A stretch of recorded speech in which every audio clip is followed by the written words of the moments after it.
Be doing a little bit of work in some AI with using Chat GPT, and this is a paid version. So if you're using 3.5, some of this content may not work for you. The logic may not be there. You might also run out of memory, those sort of things. So just kind of let you know that this is a paid account. I think I pay like around 20 bucks a month, something like that.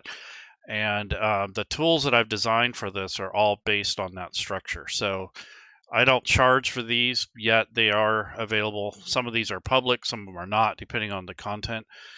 The other thing is using AI for homebrew or for personal use in most cases is probably your best bet. If you're going to make commercial content, make sure you check with the platform and also know your audience. So, if you have individuals that are out there who don't care for AI and you're getting a lot of pushback for that, you may want to consider change your strategy. The other thing is using it responsibly, so not creating fictitious news or harmful things, and trying to circumnavigate or circumvent the rules that they put in place. So the first thing I'm going to be doing is kind of creating content with one of the modules or the custom chat GPTs that I've built. Now this is mostly for me. I did share this in my Discord community and also in videos at the end. I'll put the links in there, but generally speaking, these are paid. So if you try to click on it, it's going to require that you have a paid account. However, the practices, the principles, and some of the things I'm going to go over will help you get started and kind of start experimenting. You don't need a paid account to do that. But if you want to generate images and you want to import data and that sort of stuff, you have to have a paid account. But if you're just going to work with text, I think 3.5 can handle 75% of the things I do with it. So without further ado, let's take a look. So on the left-hand side, I have all these different chat GPTs that I've made myself. Like a lot of it has to do with Dungeons and Dragons, 5th edition, and also mostly Fantasy Grounds. However, I do have a couple different ones. I have one for Fallout. I have one for Cyberpunk, and I have a Pathfinder 1E to 2E in case I wanted to convert some older content into 2nd edition. I have the effects for 5th edition in here. I also have a couple that are kind of unrelated, ones like social media, ones for YouTube videos. So I kind of made different tools to help me with what I do in providing content and doing video streams. So what I'm going to be doing is using one, I call this a 5e content creator. And if I go back into this, we can kind of get an idea of what goes into making these. So when you go to the create stage, it'll actually ask you several questions about what you're trying to do with the tool. So it will try to build kind of a framework, an instruction set for you. But once you start using this, you're going to start realizing that it's kind of limited, and the instructions here are not necessarily protected if you're providing any proprietary data. None of this stuff here is private or secret. And as a matter of fact, this list here is just basically telling the ChatGPT or requesting that it's going to focus mostly on D&D 5e stat blocks, adventure templates, those sort of things. And then also I gave it a link to access, or to at least to consider the SRD 5.1. And then also I gave it the URL wiki links for the Fantasy Grounds content on the Atlassian guide. So that's this stuff here.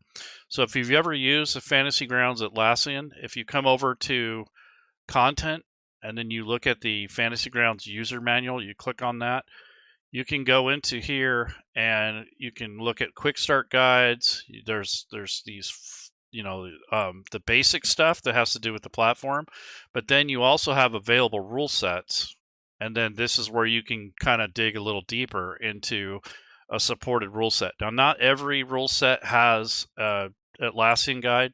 Most of them do, but there's still a few out there that need to be brought in, but a majority of them do on the supported rule sets.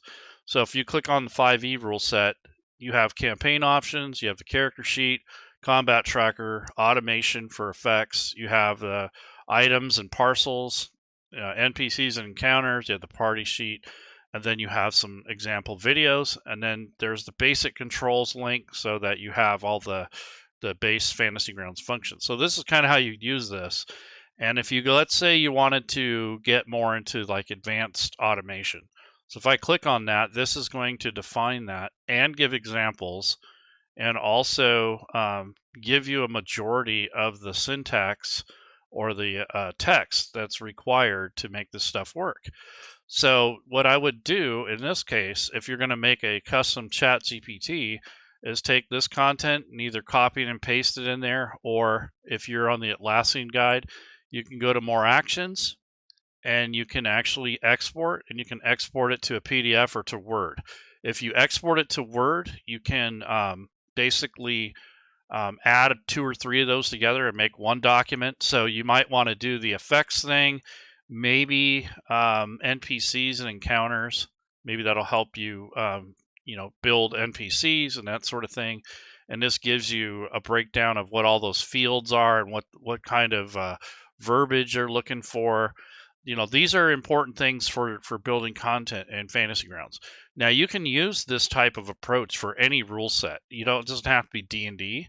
Just make sure that there is some wiki guide information on the Atlassian for your rule set. So if you're using Cyberpunk or Conan or one of the other rule sets, you want to make sure that it already has some documentation.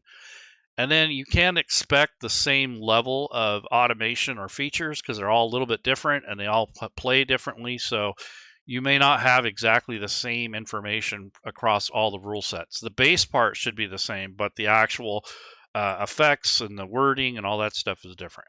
So that's just kind of get that out of the way. I just wanted you to realize where this stuff is coming from, how this is created, and what I've done here. And then I've made some conversation starters. This really isn't that important if you are going to use this for yourself, because you're going to know what you want to ask. But this says create rollable lists for importing into Fantasy Grounds with the import tool, create D&D stat blocks for Fantasy Grounds, provide an adventure template for the D&D 5e rule set, help me format data for Fantasy Grounds in plain text, and create a D&D player character race using the template formatting from my knowledge files. So that's this stuff here, and these are the PDFs that I had uploaded to this particular session. So these are stuff that it can draw upon if it needs to, and I've asked it to do so in my instruction set. So I prefer that it looks at these first before it uses its own data or does any research. So this is just things that I got off either the Fantasy Grounds forums, or I've taken it from the Atlassian guide. So nothing here is proprietary or secret or anything. You can do this yourself. And you upload these files. I think there's a maximum of 10. And you don't want these PDFs to be like 300 pages. I mean, you really want to keep these as small as possible. If you make them more than like maybe 50 pages or so, I found that sometimes the data is too much for it to handle, and it will actually time out. You won't get any response, or it'll give you just a partial. So whenever you're working with this Chat GPT, you want to take it in bites, and you definitely don't want to try to just cram it all in at once. It doesn't work that way very well. Even though there's more memory, more capability, you only have about 40 iterations that you can do per session. So every few hours that'll reset depending on what you did. And then on top of that, there is a limit to the memory. So you kind of have to give it room to think, room to write, room to respond. I think, the safe number of pages or content in there is probably like between 50 and 100. It can do 300 pages of text, but I don't recommend that because it doesn't quite capture all of it. And also, I'd provide it with documents that don't have a bunch of images and those sort of things, because it has to go through the document, and that might actually throw it off, I think. I don't know for sure. But anyway, so that's keeping this clean and updated. And every now and then I'll swap out one of these as changes are made. But for the most part, I'm showing it a format of the rollable tables so that it's actually, I call it a list, because if you say table, it's going to produce a table. I don't want that. There's a NPC stat block template. There's adventure content template. There's the D&D 5e stat block. This is a this is a duplicate. So yeah, so this is something I can probably get rid of. And then you have NPC coding formats for all of the automation stuff for NPCs. And then this is the race and the class information, so that if you want to build a custom race or class, it has something to pull on from there. So like I said, all this stuff comes from either the Fantasy Grounds forums, from documents that we've made in our community, and also from the Atlassian guide. So that's kind of what this is a mixture of. And it took me a little while. I think I've taken probably between 3 to 6 months to really get a good handle on how to prompt, what type of information is required, and I'm still learning. I don't know everything. I'm just kind of experimenting and kind of getting used to it. So just kind of keep that in mind. I'm not an expert on this. I'm doing okay, but I'm really just kind of learning as I go. And I do watch additional videos, and I watch other people's work on YouTube, and I keep up with some of the changes that are going to happen in the AI industry. But as far as Fantasy Grounds goes and the rule sets that I use, I just kind of keep it to myself. I haven't sold anything or done any kind of publishing yet, but I am considering maybe doing some, but you have to kind of be upfront about that. And a lot of people don't care for it, but then I'm looking at Kickstarters and those sort of things, and a lot of people are using AI, even though it's not illegal. It's not something that that they're going to stop, but you do have to disclose that, and that's an important piece of this. And then of course you want to attribute whoever you've used their rule sets, or if you use their likeness and those sort of things. You want to make sure you're in compliance with copyright and all that stuff. So that's why I base this mostly on the SRD 5.1, trying to avoid most of that kind of IP stuff just in case. I don't really think I need to worry about it, so I'm not selling anything, but if I decided to do a commercial release, I'd probably really want to pay more attention to that. So let's go into the actual tool. So I'm going to go back to the main page. Over here on the left are all my different tools that I've developed for creating content or for making stuff. But in this case, I'm using this 5e Fantasy Grounds content creator, and it's supposed to aid in creating content for the Fantasy Grounds virtual tabletop, specializing in D&D 5e. So like I said, I have other ones that are more focused on other rule sets. This one happens to be D&D. So now you have to kind of know the scope of what you want to build. So are you trying to build an adventure? Or are you just trying to build a bunch of NPCs? Or are you just kind of fooling around, experimenting, or you want to make tables, that kind of thing. So it helps if you don't try to cram everything into one session, although you can. The paid version has a lot more room for that, but it does start getting forgetful, and it does hallucinate. So it starts adding and pulling in stuff that's unrelated to what you're doing. So my recommendation on that, to kind of help combat that, especially if you're using the free version 3.5, since you're not really saving your work too well, you can use use Notepad++. So if it creates some content that you really like, just copy and paste it onto a word editor and use it later. So you can build your content, and anything that you like, you can copy and paste it into a Word document so that you can fetch it later. So when you put it in the Fantasy Grounds, you have everything there. And also, if your conversation goes to crap, it can go to hell sometimes, like especially when it runs out of memory or when it's kind of lost focus. It really sucks. It starts to do stuff that has nothing to do with your topic, or it goes beyond what you want it to do, and it wastes a lot of space and room.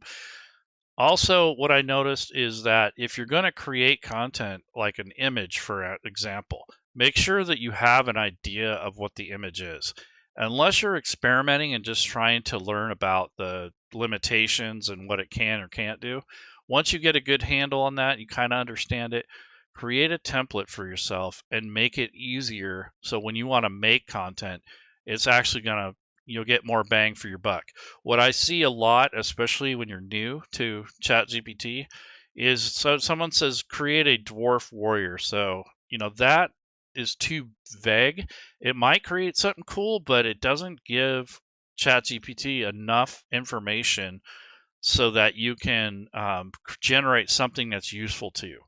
So you kind of going into it with a little bit more foresight and knowledge really helps when you're creating your prompts. So the prompting is the whole game here. It's like half the battle. If you understand a prompt and what kind of results you want, then that's going to really speed up your your usefulness for it. You'll get more efficient with it, and you won't be wasting as many prompts just to fix one image. And that's generally what ends up happening when you're trying to create an image, is that will particularly be something that you'll just keep asking it to fix it and fix it and fix it, and then pretty soon it starts to drift off of course, and then you have to start over anyways. So generally speaking, after about 2 or 3 tries, if it doesn't get it right, I would do a different prompt or adjust what you're doing. And that's just from learning the hard way. I've done where I've spent the whole afternoon on one image, and it's generally not worth it. And then I try to make another image, and it says, "Oh, sorry, you've used too many of your usages. You have to wait for 3 hours." That sort of thing. So you got to kind of be careful on that. You get caught out on that, even in the paid version. I don't remember what 3.5 does, but I would kind of keep things kind of small. And 3.5 is free, so you don't. I mean, even if you time out, it's not that big of a deal. But on a paid version, it kind of sucks because you're paying $20 a month, but you only get 40 iterations per session, and it can quickly go away if you waste it on frivolous things.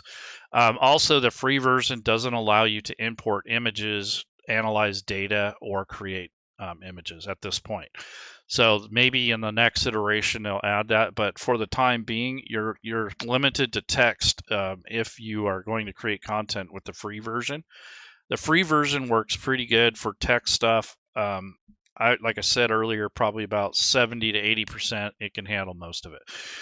But it won't save it. You can't make these custom GPTs. So that's another thing that helps, because you can actually take these and kind of customize them so you're not starting from scratch every time. So let's create a concept. So if anyone watching is interested, if you want to go a certain direction with this, or you have any suggestions, let me know. Generally speaking, when it comes to images, I would prefer to start with the image and build around that, instead of trying to force Chat GPT to build something, uh, for an item that's already existing. It's much easier, much more creative, a lot more fun, and less frustrating. When you try to create content for a specific thing that's already in existence, you have to give it some context, and then you're going to get lucky. It's kind of 50-50 on whether you get something that's going to fit what you're trying to make it do. You can kind of nudge it in the right direction, but you don't really have a ton of control over it. There are some things to kind of make things a little bit more consistent, but you don't have a lot of control.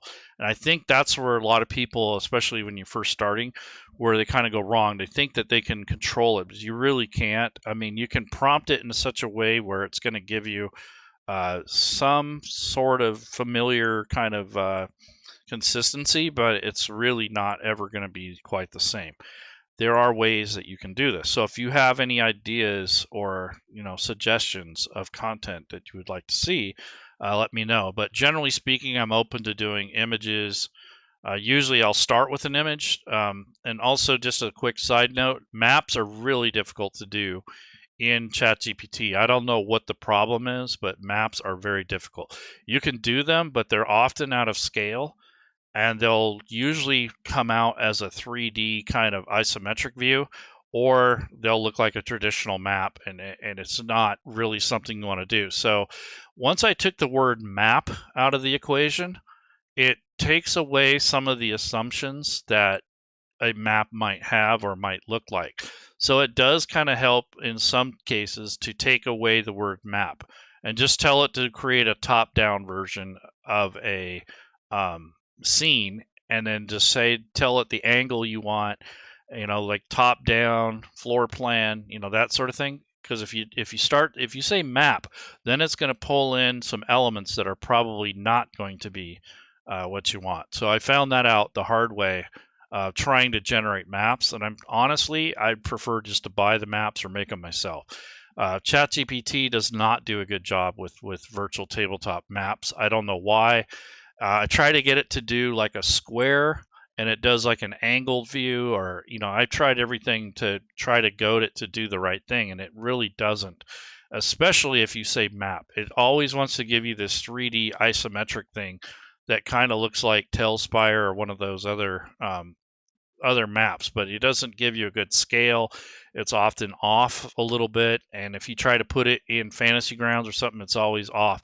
So try to get it without a grid. That's kind of what I'm saying too. But anyways, so if you guys have any suggestions on the type of content, so we can do character art, background art. We can try to do a map, but that kind of sucks. I'm just telling you, it's not a very good experience so far. And then also we can do NPC stat blocks. We can do rollable lists or tables. We can do story, like a one-shot type thing. Whatever you guys think would be interesting for you. And we can kind of go into the prompting part of it, which I think is one of the most important aspects of using an AI tool, is kind of knowing how to word things.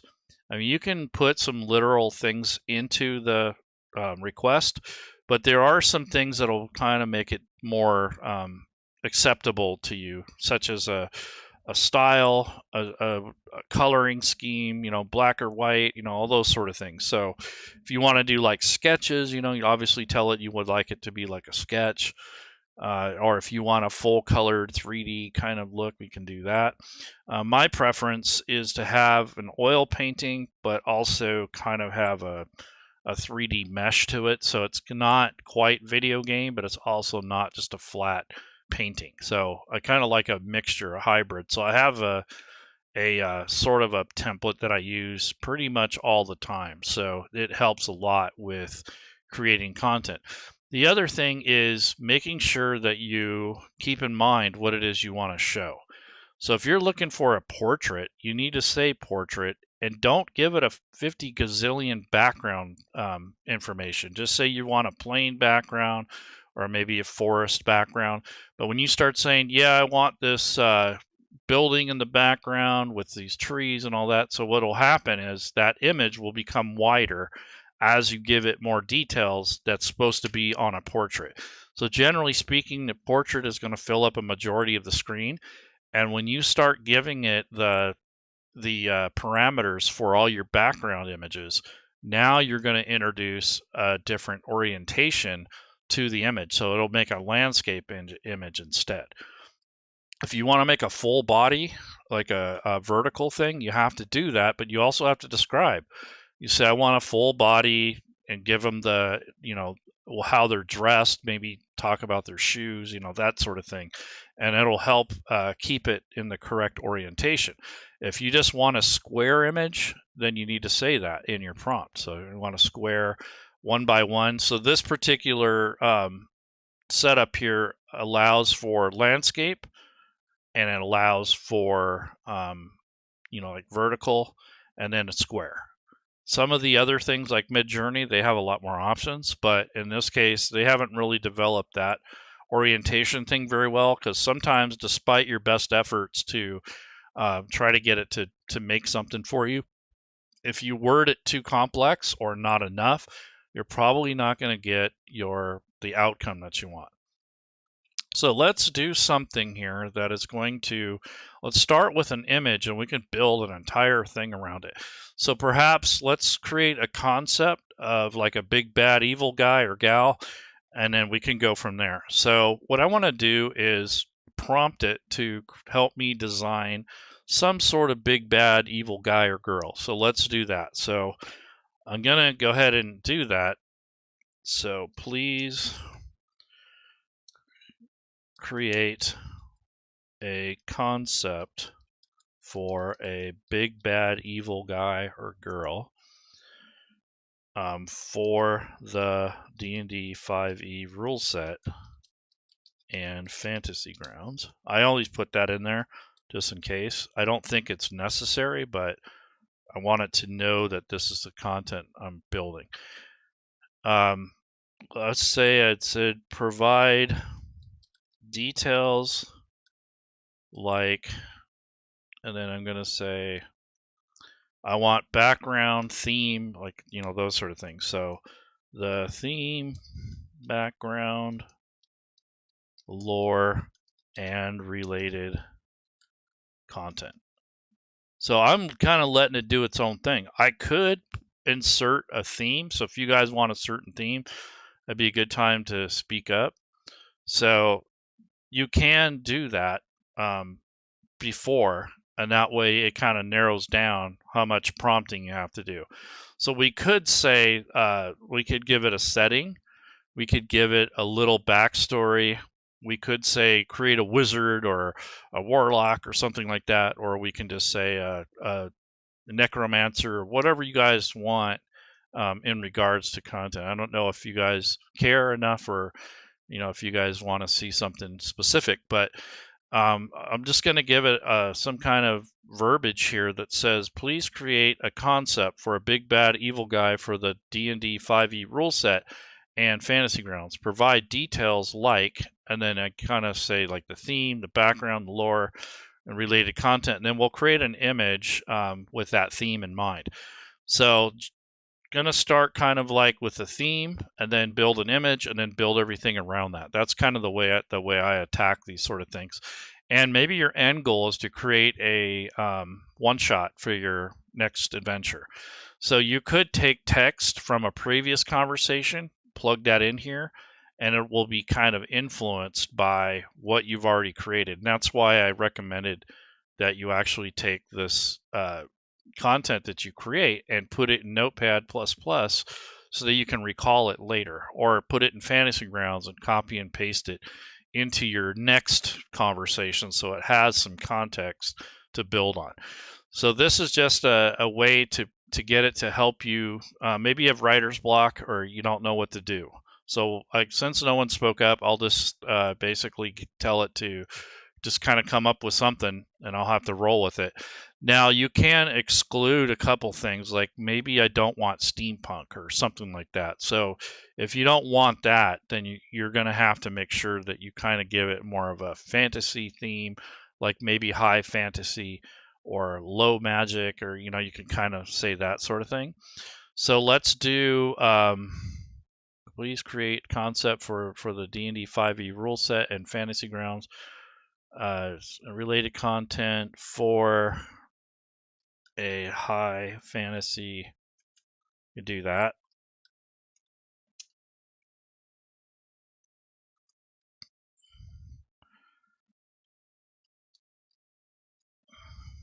For high fantasy, I'll say style. There we go. So let's see what happens. So I didn't give it anything specifically. I just said kind of give it some parameters, like I want the theme, background, lore, all that stuff to kind of go with this big bad evil person. So once I do that, it's going to start thinking, hopefully, and there it goes. So it's going to generate the content. So here it is. Let's see what it does. Be curious, because sometimes it makes some really good stuff, and sometimes the content is just too. Yeah, see, it failed. It didn't even get out of the gate, so that's not a good sign. Generally, when that happens, that means that the servers are just overloaded like crazy. So I'm going to have it regenerate, which is that little swoosh button that I had there. Hopefully it'll come up with something this time. It's sometimes yeah, see, here we go. Okay, so now it's giving me some stuff, the stuff I wanted. Okay, so big bad evil concept, Lord Valerius, the Shadowbinder. Theme is dark sorcery and forbidden knowledge. So just if you haven't used Chat GPT quite often, it will repeat. So I've already seen this type of information come out in 3 or 4 different occasions. So what I can do at this point, instead of going onward and wasting my time, I can go back and say, okay, create something more unique, less cliche. I don't mind the structure of it and the idea, but what it's doing is it's this Lord Valerius, this theme about dark sorcery and forbidden knowledge, those are being repeated. And I'm not sure why it does that, but it's almost like it's pulling on the same source over and over and over. So I think that, having it do something like this um, is something that you'll have to get used to. See, this is kind of doing the same thing. Lord Valdazar, the Shadow Weaver, Dark Magic and Shadows. Yeah, see, it's kind of repeating itself, um, kind of like in a loop. So I don't know if this is going to bother you or not, but after using this for several months, I realized that it kind of pulls on the same people, the same themes, that sort of thing. I do like this. I mean, I like the content, but I don't want it to keep doing that every time I ask it to create a concept out of the blue. So that's why it may help you start with the theme, and then it kind of navigates it. Can't really force it, but you can navigate it into doing something that you want it to do or closer to what you want. So I think I'm going to have to stick with this one because I've already did like 2 iterations. If I do another one, that's kind of wasteful. So I'll just play along with it. But I just wanted you to be aware of that fact because that can be really annoying. And to me, being that I've done this for a few months at least, it sometimes it would piss me off. Like I go, God damn it, why does it keep giving me the same kind of thing over and over and over? And that's partially because I haven't given it much of anything. I just said do this, and it just kind of gives you just basic stuff. It's not focused enough. So the point I'm trying to make is maybe instead of just asking it an ambiguous, like a vague thing, maybe you want to theme it a little bit more.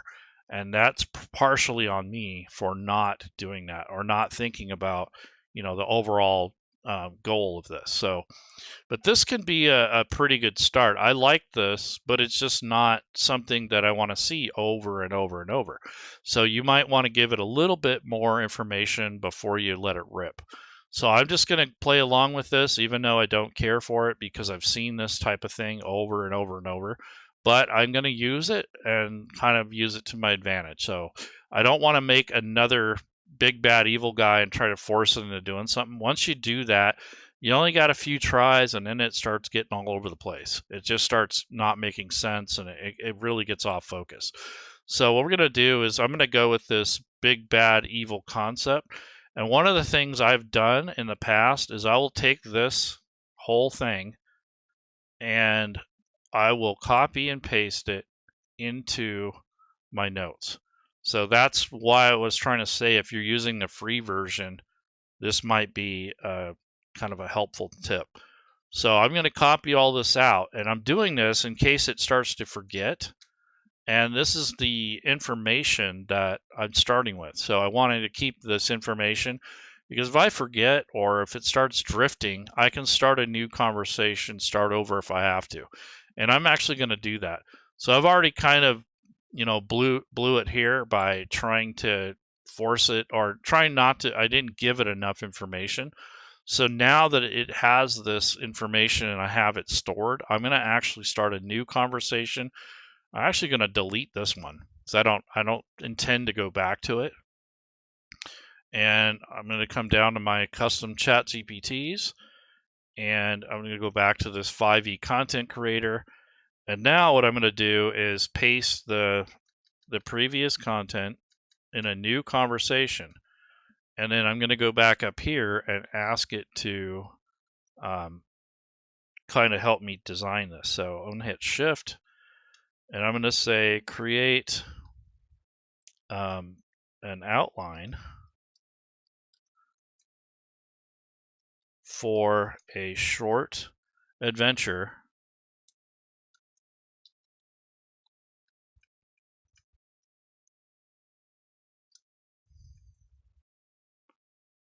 using the text, content, and concept below. So I'm telling it to look at the stuff below here and create a one shot or a short adventure. That way it already kind of has an idea of the direction I'm going to be going, and it's not as ambiguous or vague as it was before because we got a lot of information here. So it should be enough for it to grab onto. And if you wanted to get a little bit more specific, we can say is add an intro and setup for 4 level 4 PCs. I'll say 5 level just in case. So add an intro and setup. Okay, scale encounters and challenges for the party level. And then I'm going to say create 3 chapters with 3 sections or events. Because I kind of like to do the rule of 3 here. So it's going to have 3 chapters and it's going to have some bookends. So you're going to have a kind of a setup thing and an intro, and then you're going to have your outro. So it's going to actually have 5 sections, but the actual adventure is going to be 3. Okay, and then I'm going to say follow with an outro, epilogue, and an appendix. So, and then also at the very end, if you want this to be commercial, you can say a legal section. So I'll just kind of put that in there. Just in case you're going to do this, and a legal or attribution section. And that way, if you do decide to use this stuff commercially, you have that already kind of going. All right, so there's your attribution. You got your main chapters that'll have 3 pieces of the adventure in there. And then we're telling it we want to kind of set it up for 5 level 4 PCs. We're asking it to scale the encounters or scale encounters and challenges for the party level. You see, this is kind of where you get into prompting it for kind of a little bit more information instead of just saying, make me an adventure. You got to kind of give it an idea. Like your group is at level 4. You have 4 to 5 players. You kind of want to give it that parameter to help a little bit. And then we're also asking it for the structure. And I've already uploaded an instruction set on how I want this to be formatted once it does this. And I want to say incorporate the theme of the content below to develop puzzles, traps, items, NPCs, etc. So I kind of want it to develop, if it's going to, I want it to pull from here, not just make up some random crap. So go ahead and hit this. I'm going to send a message and we'll see what we get out of this. Okay, so it's called Eclipse of the Shadow Weaver. I already like the title. There's the introduction, setting the stage. So it's cool. There's the background. Adventure setup. And here's the actual adventure. So it's given me, at least 3 pieces of, 3 things that are going on. There's a read aloud. Very good, because that's one thing I asked for in my setup here. So this is kind of looking like a one-shot type thing, which is cool because that's the best use case, I think. If you're going to do an entire world building thing, you're going to have to do it in pieces. There's no way you could do it all in one thing. Even a long adventure, like a campaign or something, is going to take quite a bit of this type of thing, but you're going to have to do it in bite sizes. So you probably want to create your first chapter, make your outline first, and then save that, and then take all that and build on it. So I'm actually going to do that. I'm going to take all this stuff, and I'm going to copy and paste this because it's kind of like my outline, and I want to keep that, preserve it in case I want to go back to it. And if it doesn't turn out correctly, I have a starting point, and I have all these iterations here. So this is going to help me build my own context. So what I'll do with this information now is after I get a little bit more data, I'm going to save it as a Word file, and then make a custom Chat GPT just for this adventure. So I'll upload this information as a text file into the Chat GPT, make a custom one just for this adventure. That way, whenever I do my writing, I already have all this stuff ready to go. I can query it. I can, go back and recall things. That'll make it a little easier to do than starting completely over every time. So this might be something that you will do, but as this grows, it's going to be less and less relevant to using it as a starting point. So you really have to limit as much as you can. You don't want a whole novel here, because then if you try to feed it that, it's going to miss stuff and it's going to start exaggerating and forgetting and that sort of. So you got to be kind of balanced on how you're going to do it. So I'm going to go back to this stuff. So now what I want to do is take a look at each one of these pieces. So this introduction here, it says, in the realm, whispers circulate of Lord Balthazar, the Shadow Weaver, once a respected wizard, now a tyrant ruling the Nightfall Isles. His manipulation of shadow magic has brought an era of perpetual twilight, instilling fear across the land. I don't mind that. That's not bad. Story background. As a group of level 4 adventurers, the players learn about Balthazar's plan to extend his dark domain. They are approached by a secret resistance movement seeking to end his reign. I can already see a really cool plot twist there. So this thing right here could be a linchpin. So the secret resistance could look like it is something that is helpful and that is going to oppose the wizard.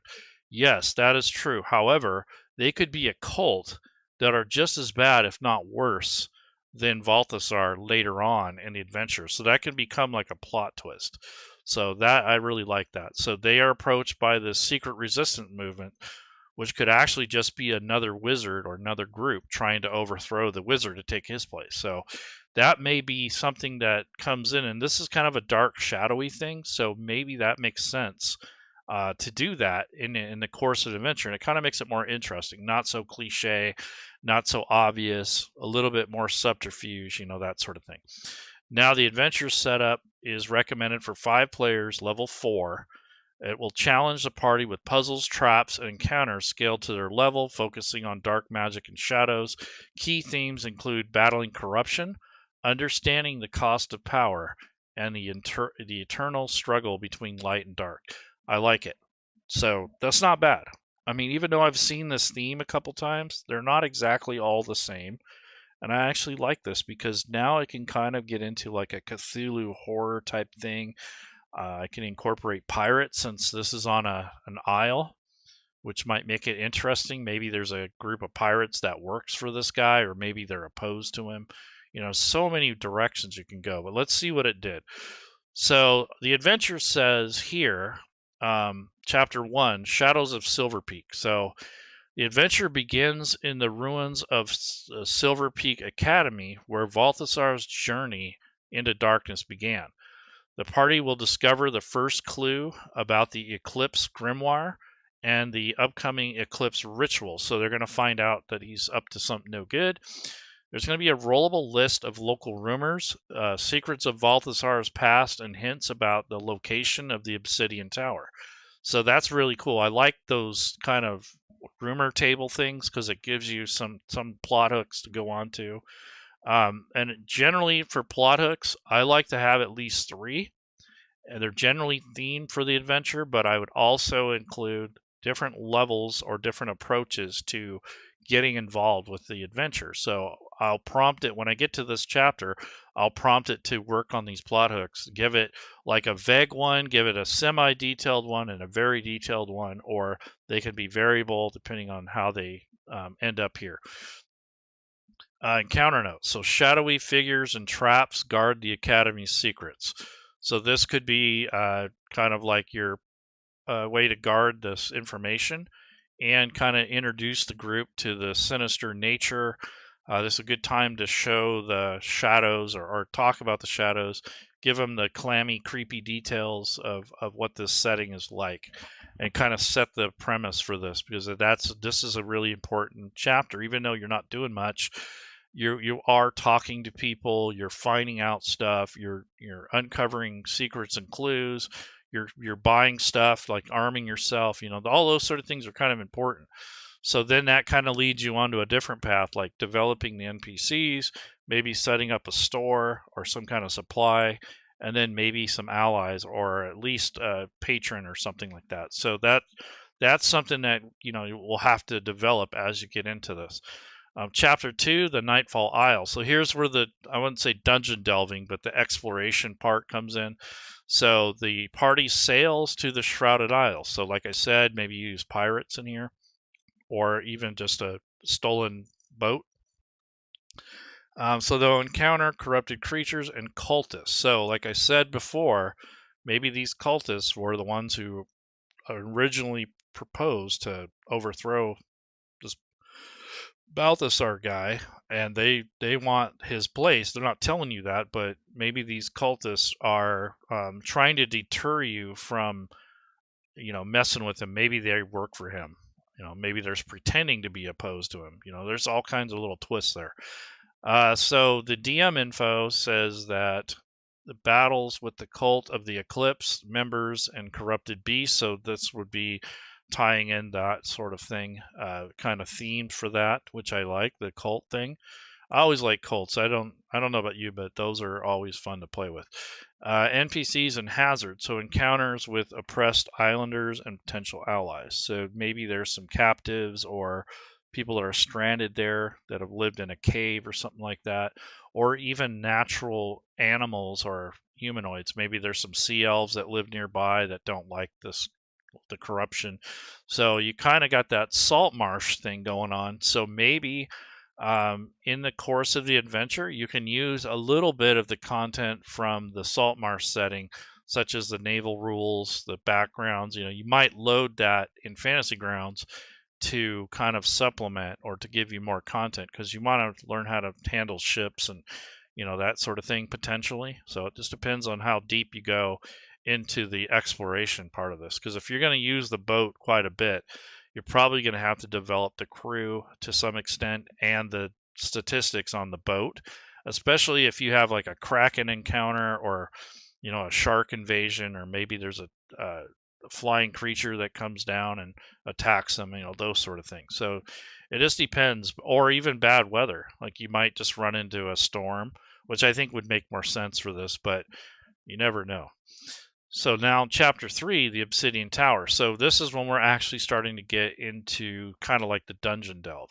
So the final confrontation in the Heart of Darkness. That's not a very good read aloud. I'll probably have it expand on that.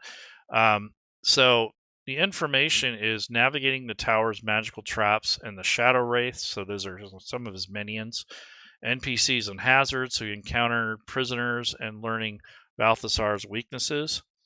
And then there's an epic battle with Balthasar utilizing light to weaken his powers. So that's not too bad of a thing, but I think this is kind of weak. I think this chapter 3 is very weak. I would definitely develop this more. You're going to have to figure out if you want to use a map or not, or theater of the mind. There's going to be some stuff that you're going to have to develop. This is probably the weakest chapter, and it's the end chapter. So this other stuff up here is a lot easier to work with, but this here is very vague and ambiguous. So I would definitely be looking at fixing and changing that as I get further into development. Outro information. So all this information is going to be tied together sort of at the end. So the aftermath of Balthasar's defeat and the restoration of light to the Nightfall Isles. So maybe they won't be the Nightfall Isles anymore. Maybe they'll go back to the original, what they were called before, maybe before a curse that's been going on for many years. Read aloud ending, description of the newfound peace and the party's heroism. So that might be something you would include. Distribution of XP and magical items recovered from Balthasar's horde. So that can be something that you can do as you go, or at the very end, or both. Epilogue hints at lingering darkness or a new threat emerging. So perhaps this Balthasar guy. Maybe it seemed like he died, but he didn't. You can do something like that, or you can end it with a cliffhanger, which I think in this case would be really interesting and very fun. Some people don't like the anticlimactic thing, but if there's a promise of another adventure after this, uh, that may keep your players interested and they want to play more. So you have to decide how you want to hang them at the end. And then for the appendices here, we got a crib sheet. So this is a quick reference for key NPCs, locations, and plot points. I'm highly, highly, highly recommending this. If you're going to design anything, make a crib sheet. So that's just a one-page thing that has all the links for all the major things in the adventure.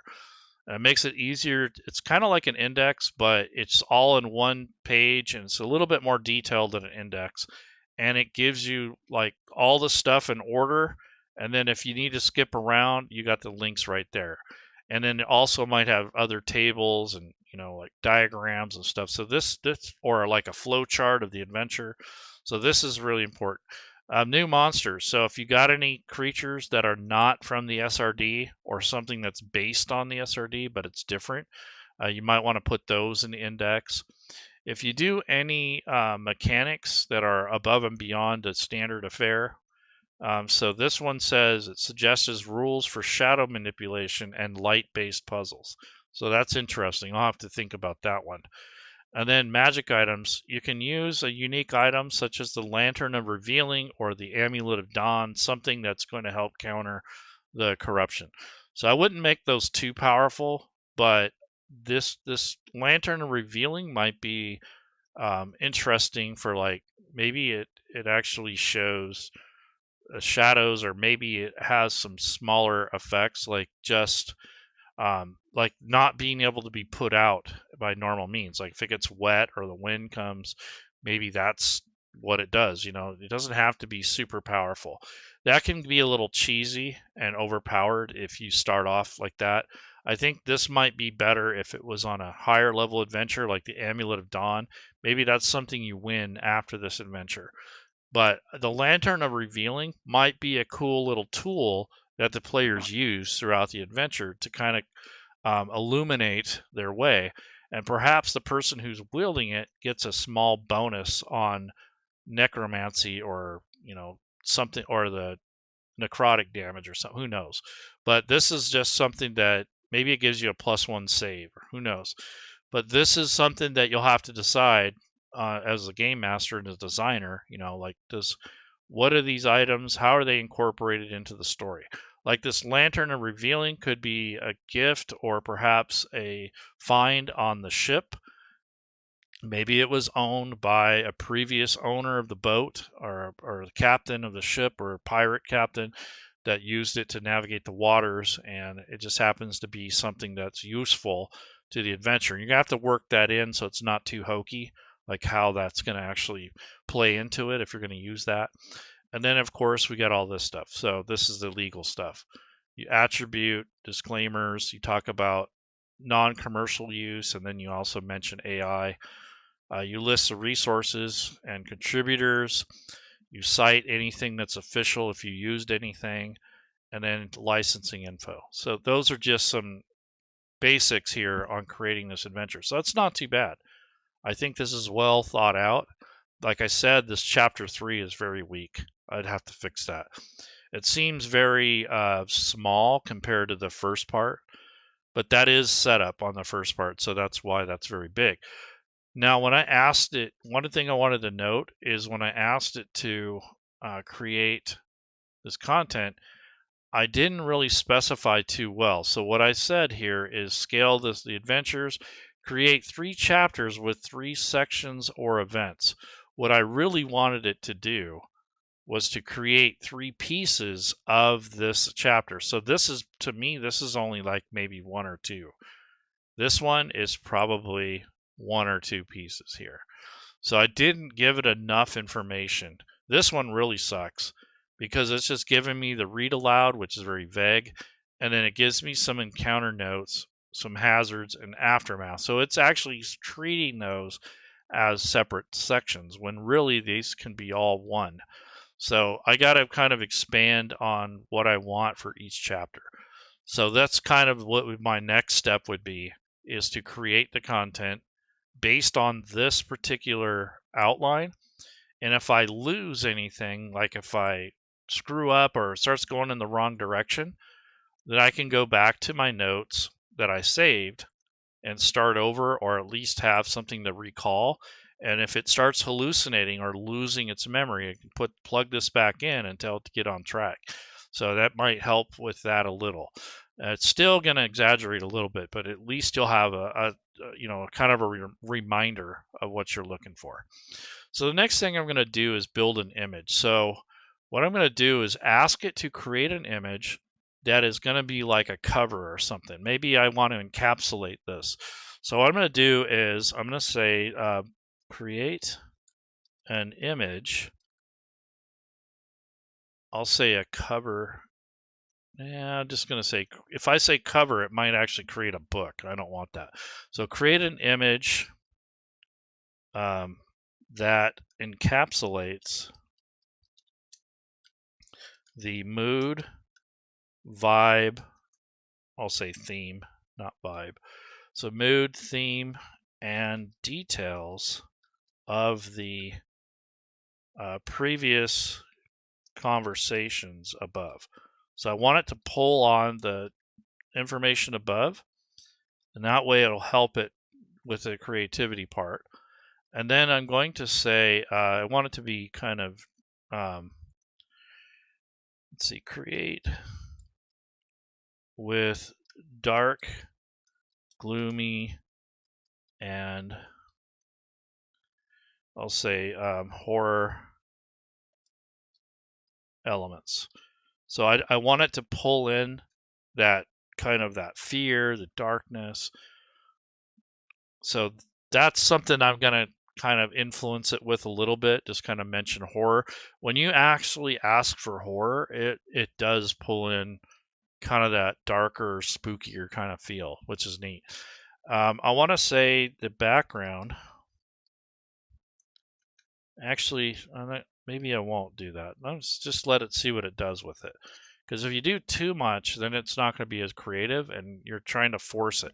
I want it to come up with something really good. So I'm going to go straight to the parameters of it, since let's see, encapsulate the fantasy. Actually, I don't even need to say fantasy. Okay, so what I'm going to do is, this is what I typically do to get the kind of image quality that I'm looking for, or the type or the style. So I'm going to say is create I'll say detailed, or actually expert and detailed Dungeons and Dragons character art work. So this right here, I don't know why it works, but it does. This little thing here, I don't know why. I think I got this from someone else. I was doing some research. For some reason, that does a pretty decent job with getting you close to what you want. The next step here is I'm going to kind of give it the art style. Now it knows the subject, kind of now the art style. So I'm going to say, let's see, how do I want to word this? So I kind of want the oil painting. So I'm going to say epic and professionally designed digital oil painting art style. So I kind of want that, Dungeons and Dragons look, the older kind of classic stuff that you would see, and it's nice color stuff. Not necessarily the black and white, but the kind of like the old Dragonlance covers, those sort of thing. So you notice I didn't have to say anything like before. When AI first came out, I'd have to say, use the style of this guy or that guy. They don't really let you do that anymore in this particular thing. They try to protect that. So it's better if you kind of are a little bit more ambiguous and don't say, oh, create the same style as this artist. That's something you do on Midjourney. I don't know if they've quelled that or not, but When you pull on somebody's style like that, it's kind of can become questionable. Not that anyone's going to care, but just letting you know that it is something. And if you say make this and do that, and you actually specify a protected artist or protected work, it'll kick it back. It said it won't do it or something like that. So it tries to protect the intellectual property of the original owner. So that's why I just said do this epic and professionally designed digital oil painting art style. That really helps. Now, but I don't want it just that flat kind of painted look. I want a little bit of 3D. So I'm going to say 3D animation.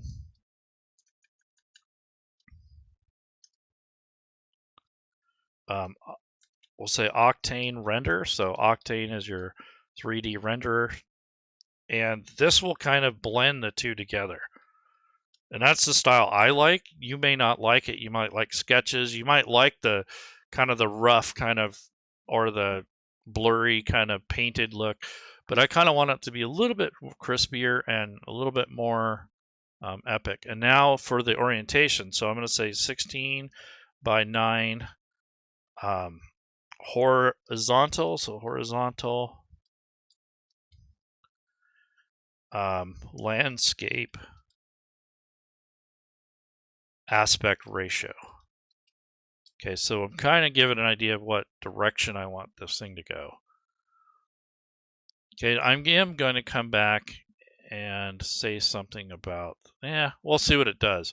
So I'm going to copy and paste this temporarily, because if I want to reword it, maybe do one more iteration, then that's something I might do. So go ahead and do that.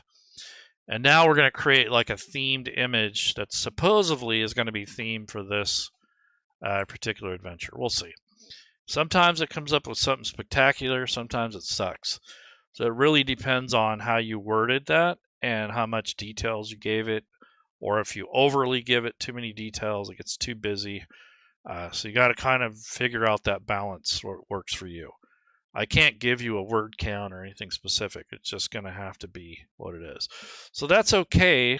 I like it, but it's kind of, I don't know, it's really busy. And I don't like these things, whatever they are. I mean, it's cool. The image would pass for a one shot, but I don't really like all the distortion. And it does kind of ring with the correct style, but if you zoom in on these things, they get rather ugly quick. So what I'm going to do is I'm going to redo this. And I'm going to say, encapsulate, okay, expert in detail. I'll just say, recreate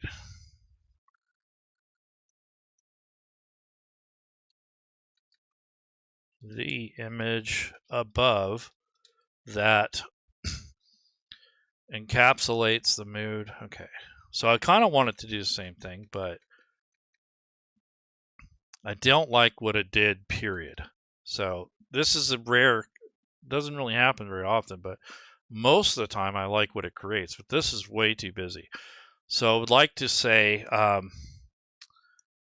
fix the distortion and the distortion ain't too bad, but it's the deformities. I don't want that. And that's kind of goes back to the beginning of these sorts of AI tools, as you get the weird fingers and the crossed eyeballs, and it's kind of how people notice if it's AI. And there's other artifacts too. I don't mind, it has a little bit of that, but this is kind of over the top here. It's not a bad image, it's just I don't like the look of this. So let's do that. We said to do this again, but we also said fix the distortion and the deformities, and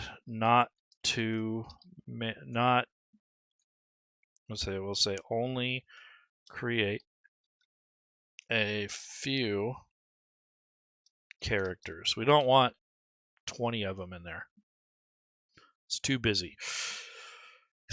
Okay, so let's see.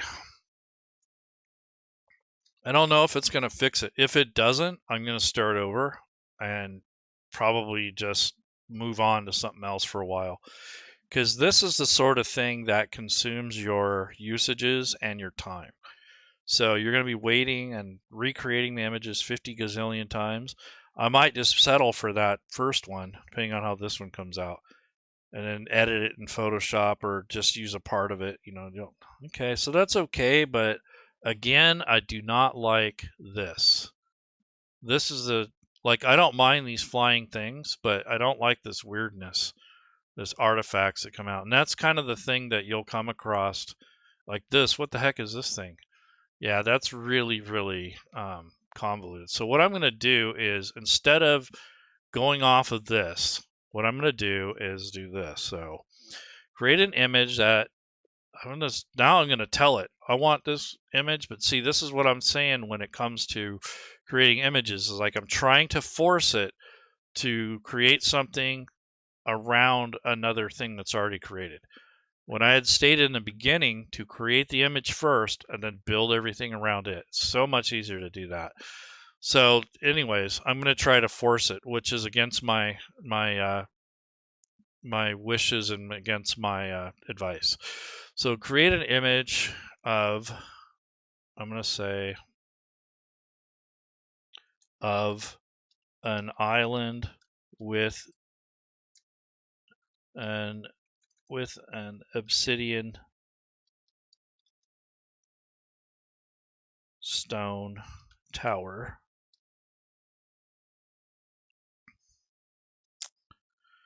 And I'll say depict an ocean in the background with crashing waves and a distant pirate ship. Something like that. That's kind of what I was looking for. And what I made the mistake of is I said to pull on the previous. I should have probably just went with my gut here and just tell it what I wanted instead of giving it the freedom to basically mess it up in this case. So crashing ing waves and a distant pirate ship, period. And I'm going to say the sky should be stormy and gloomy with a partially blocked full moon. And then I'm going to say, okay, and details, I'll say get rid of that conversation above now. Okay, we'll see if this helps, but again, like I said, it's really difficult to get it to force it to do what you want. It would have been better off if I knew what I wanted and just did this to start with, because that's really what comes down to, is planning your usages, but you're not always going to know. And when you're experimenting, you're going to go through this. So it might take you a couple months to kind of get your head wrapped around it, but once you do, it kind of helps be a little bit more efficient and a lot less of this redo it, because that's really what, see, it's very similar, but it's not quite. This is closer, but not quite. And I don't like the castle thing. I think that looks stupid. I think it's too cliche. I wanted a tower, not a castle. So I didn't say that, but yeah, so that's way better. Yeah. So this is closer to what I wanted. So this is way more like on par with what I had envisioned for like a cover. So you have this tower, you have the pirate ships in the background, you have this rocky waves. Yeah, this is way, way better. So this is what I would use for my cover or for a scene when the players are going to the island. Maybe I'll share this with them. So I'm going to download this and kind of save it so I have it available. And I could refeed the image back into it. So the downloaded image, I might put it back in later to have it create a prompt for this image and help me design more stuff with the same style. The other thing you can do is ask Chat GPT to give you the image gen ID number. So what is the seed, or what is the image gen ID number and the seed for the image above. So this is a way to kind of get that consistency. So I'm going to ask it to give me that information, and I'm going to actually copy and paste that into my document. So here's the information. So what I'm going to do is take all this, I'm going to copy this and put that in my notes because I want a little bit of consistency, or somewhat, and it's hard to get consistency with AI, so this is probably your best bet. So I'm going to get rid of that, and then there we go. So this is for the image, and then I'll make a note here. So I'll say Obsidian Tower image. So I'll know what that goes to.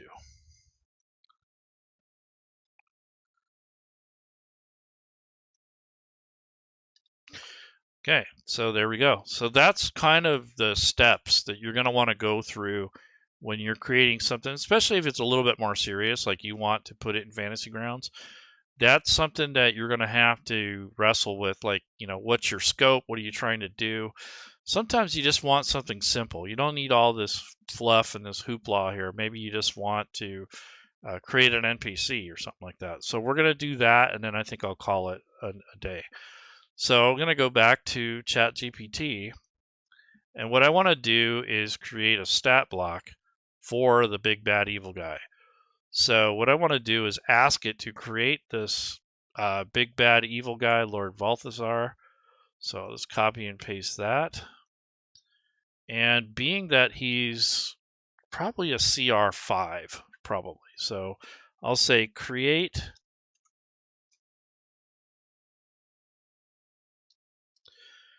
an NPC stat block for Lord Vestal the Shadow Weaver. Create a D&D 5e stat block for Lord Balthazar. Then I'm going to put my particulars, like you always want to ask it the same way, and then you can add your details. So I'll say he wields a +1 quarterstaff and a dagger, and darts. This is something he needs to throw. Dagger, you can throw a dagger, but it's only one. So he wields, and I'll say theme his spells and magic accordingly. So I wanted to give him some spells that kind of make sense for his particular build. Shadow, illusion, accordingly. Okay, so we'll see what it does. Now, this is where you can get really frustrated. So I wanted to show you the process here. So I've asked it to do that, and I have given it an example of the formatting. So what I'm going to do is say, please use my NPC template for the exact text formatting and layout. So I'm actually requesting that it looks at my custom data that I provided it. Sometimes it does, sometimes it doesn't, but we'll see what it does. So I want to show you some of the things that can break and what you want to look for, because it's going to really piss you off, and especially if you're using 3.5, you have a lot less control over it. So far it looks good. It's putting things where they should go. Yep, that's exactly right. But it put the spell casting in the wrong place. So that's very minor, but other than that, it looks good. All right, so what I'm going to do with this is I'm just going to ask it once more to switch the spell casting trait and put that into the traits, because it has some innate abilities, but there's also some things that I want to change, and I'm going to have it check because sometimes the proficiency bonus, the armor class, so it should have at least a 12 AC. So it has Shadow Robe since AC is 17, which I don't know anything about Shadow Robes, but I may want to put that I want it to explain those. So I want to say rewrite the stat block. So this isn't bad. I was expecting a lot worse, but a lot of times it'll put these in the wrong format. It won't calculate the proficiency bonus properly. It's a CR 12. I should have specified the CR, so maybe I'll do that. And then the spellcasting trait needs to go up here in the traits area.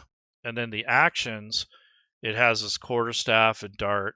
And then I need to fix that. So rewrite the NPC stat block above, but make it a CR5 spellcaster and move the spell casting trait into traits. And then I'm also going to ask it to please create a lore section and background and description, because I want it to, and also explain the shadow robes, because I don't know any. It made that up, so I don't mind it. I just want to have some more information on it. So please create a lore section and background and description, and also explain the shadow robes at the end of the stat block, because I don't want it to put it in the center of that. So stat block, there we go. We'll see if it works. So this is where you start like fine tuning it. But if you've got to do this more than a few times, it's probably best to start over. Yeah, see, I don't know why it changed the format, because this is what I like. I don't want this bold. I didn't ask for that. But it's not that big of a deal. I can get away. That's not going to hurt anything. Okay, so enshrouded in shadowy robes, Lord Balthasar's presence is marked by an eerie aura of darkness. His eyes, now glowing with an unnatural light, reflect his mastery over the shadow realm. His command over dark magic and the respect he commands from his minions make him a formidable adversary. So it doesn't really explain the robes, but it sounds to me like it's kind of like a magical shadow robes. Here we go. These mystical robes enhance Lord Balthasar's defenses, providing a +1 bonus to AC and resistance to necromantic damage. So does that align with the? Yeah. So his armor class makes more sense now. So he's got +2 there, so it should probably be 13, not 14. So that's only a +1 bonus. So yeah, I think this is wrong, the shadow robes, unless he's got leather on. Okay, so I'm going to do one more. I'm going to say, please fix any bonuses, and the AC should be 13 with dex and magical robes. And then there was something else I didn't like. What was it? Shadow robes, also remove bold letters and words. We don't need that. I didn't ask for that. I'll say bold letters and words formatting. I don't want the words to be gone. I want the formatting. Okay. So there's this dex, and so let's do that. So this hopefully is my last iteration, because I don't start going beyond this, it starts getting old. So far it looks good. So spellcasting, there's the shadow robes, there's the quarterstaff, there's darts, here's the lore as a background description. So it changed a little bit. Let's see what it looks like up here. So yeah, this looks right. This is exactly what what I wanted. Now, I may want to change the ability scores, but it looks to me like he's more of a well, not a necromancer, but like a warlock or something like that. He's a 5th level spellcaster using intelligence. What's his intelligence? 17. Okay, that makes sense. So he's, pretty badass. And then I did scale him back to a CR5. So I felt that CR12 originally was way too overpowered. And I don't necessarily want the players to defeat him outright, but I want him to be a challenge, but at the same time, it doesn't need to be ridiculous. So once you have the text, that you want, you go into Fantasy Grounds, and basically you go in here, and let's see if I'll go to an AI thing that I've already kind of done.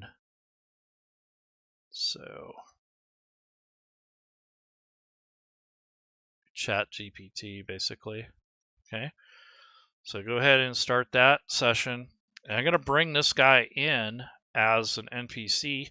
And then while I'm waiting for that to load, I'll go ahead and put the NPC stat block here so I have it for future reference, especially if you're going to work on a PDF or something.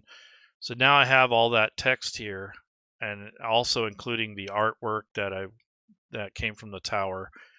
So these are kind of like notes that I'll keep along the way, and then start plugging some of the stuff in.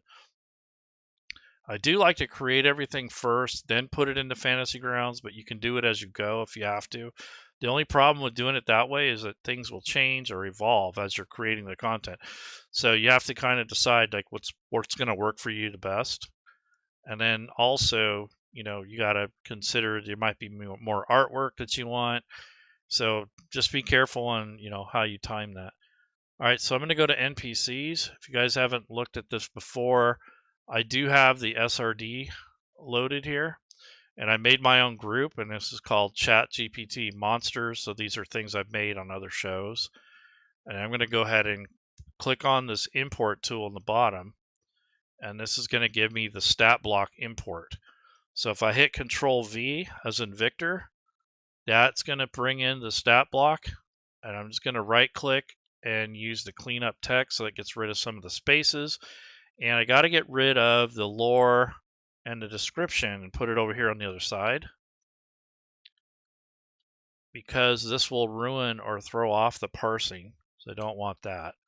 So then the actual name, I'm going to put that over here on the right hand side, and then I'm going to make this hit Control 2, which gives me this, and I'll right click and clean up that text, and then I actually want to put a space there in case I want to link, and then because I'll have the artwork later, so bold, bold, and bold.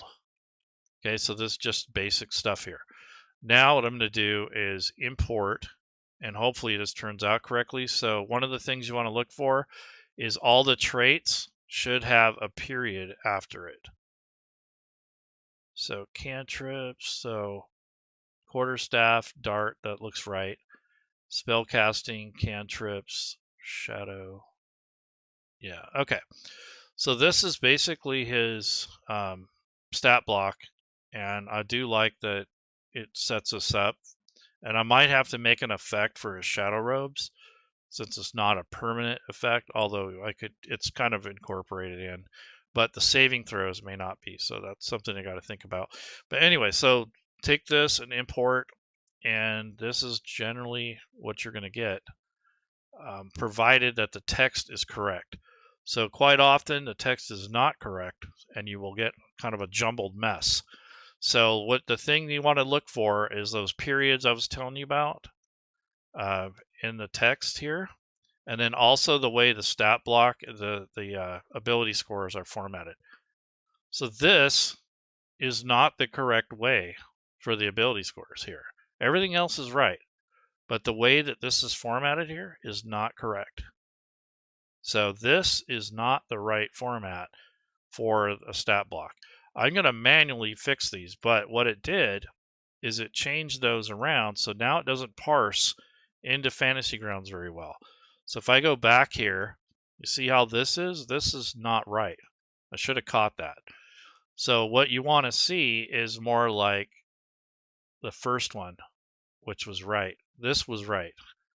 So what I'm going to do is ask it to fix that. So I'm going to go copy, and I'm going to say, please fix the NPC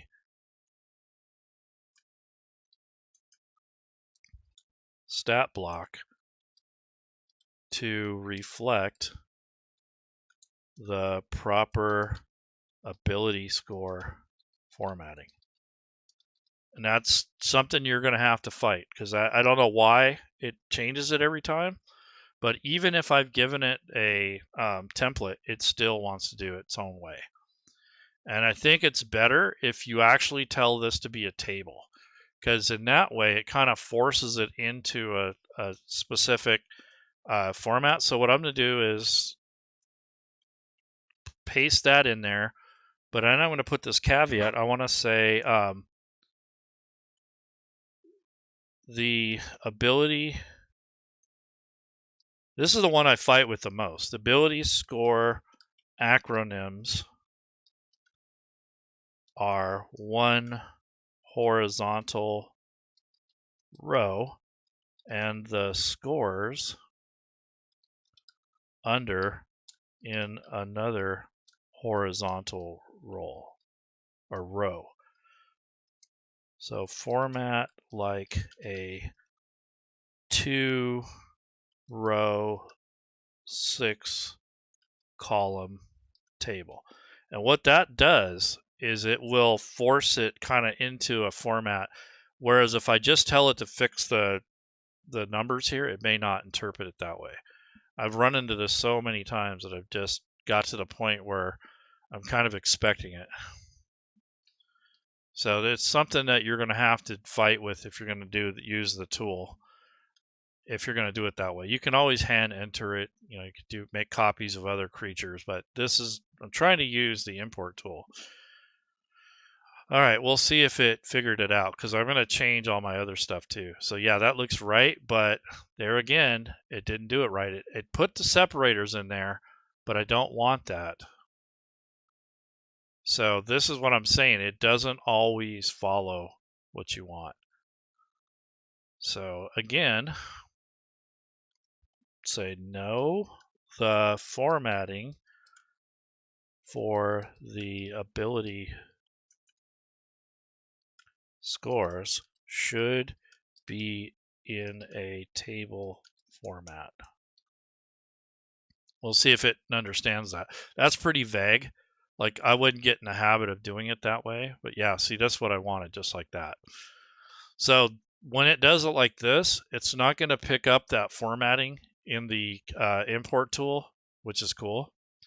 And it looks like everything else is correct. So I'm just going to copy and paste this part. I'll leave the lore. Hit copy. I'll make sure I got that right. Now I'm going to go into Fantasy Grounds, and on the left-hand side, I'm going to repaste this in here. And then this initial thing, this Lord, whatever it was, I'm going to delete that. So now let's see if it brings us in the correct way. It looks like it will, but we'll see. All right, so yeah, so now the ability scores are correct. It still parsed everything correctly. Let's look at the summary. Yep, that's exactly what I wanted, just like that. So you do have to play around with stuff occasionally for the correct formatting. But in the import tool, it ignored the table, so I didn't have to worry about that. Usually you don't want the extra, bold and formatting, because that throws off the parsing. But Robert Aducci and I kind of went through that, and we've discovered that it'll handle a table as opposed to just the text.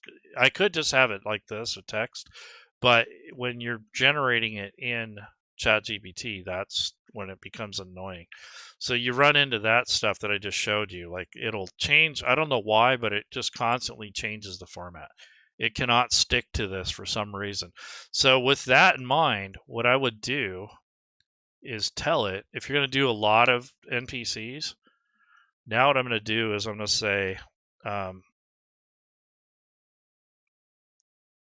and I want to put that in my notes too. So I'm going to replace my stat block here because that's wrong. So what I want to do is get rid of this stuff and hit Control V. There we go. So that fixed my notes. And then what I'm going to do is say the data above is the exact format and template to use for any NPC stat blocks. So I'm going to tell it, look at that. Don't just do it whatever, Understood. The provided format. See, and I've already done this in the back end where I put all that stuff in there, but for some reason it just doesn't always read that. It did the first time, but then when I started asking it to do, all the different changes, it just threw it off. All right, so that's that. Now that I have that, let's do one more art piece. So I'm going to try to have it create something based off of the NPC stat block. So you can see all this crap though I went through. Okay, so what I'm going to do is, what I want to do is use this. I'm going to use part of that prompt. So I'm going to say create an image of, what's his name? Balthazar or something like that. Lord.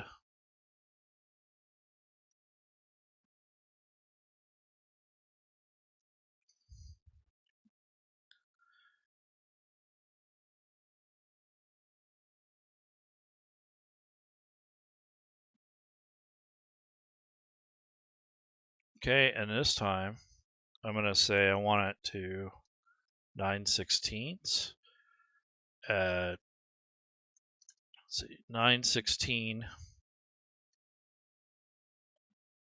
or yeah, 9/16. And I'm going to say vertical.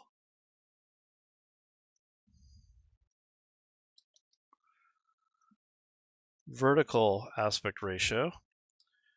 Get rid of that. And let's see, create an image, create, okay, expert and detailed, yep.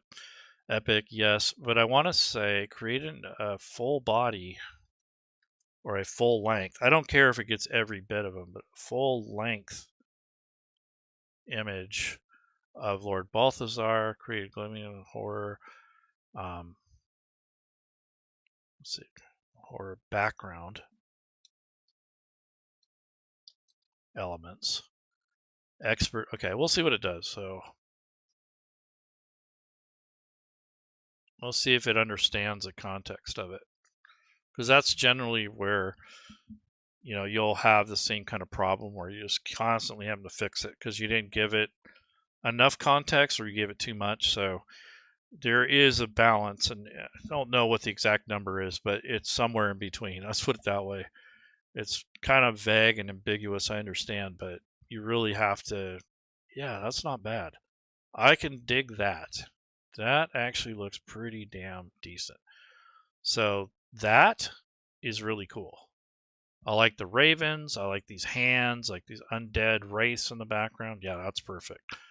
So I like that. So I'll probably make token out of that and all kinds of stuff. So again, I want to ask it for the image gen ID. So please provide the image gen ID number and the seed number from the image above. So I want the parameters for it. It's not going to give me an exact, an exact thing, but I'll have the style, the coloring, the mood, all that stuff. So I will, again, I'm going to copy this information.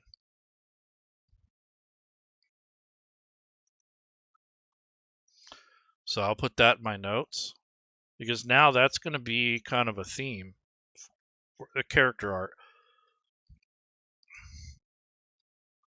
So this is Lord Balthazar.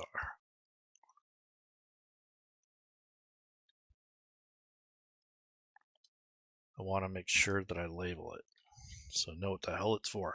All right, so yeah, that's pretty much all I got for today, but I just wanted to show you some of the progression, the steps, the horrors, the problems that you might come across. And I'm going to download that, and like I said, I probably use it for a token, so I might use token stamp, something like that, and then I'll come into um, if you wanted to edit it in a program like Adobe, something like that. And then you can also use that image that I just created for like a token. So let's take a look at that really quick. So go to downloads, and so I've done other videos on this stuff. So, if this doesn't do the trick, you can go back and watch some other ones, but really just want you guys to see that you can use a tool to your advantage and kind of be creative, but at the same time, you can kind of be a little bit more efficient with the tool. So there's your kind of your preview image up here. So I kind of want to make this so that I can see his face more and not just the background. There we go. So that might be your token. So I'll download this one because it doesn't really have a border yet. So this could be like a profile picture or something like that. There's no border, no nothing, just kind of vague. And then I might want to put a ring around it, and then maybe change this color over here, maybe make it more of a bluish color. And then I get a little lighter, so it's more like a bluish gray color. And then this thing here, adjust that, maybe make it a little bit smaller. There we go. So it kind of fit into that ring more. There we go. So now you have a token, so download that.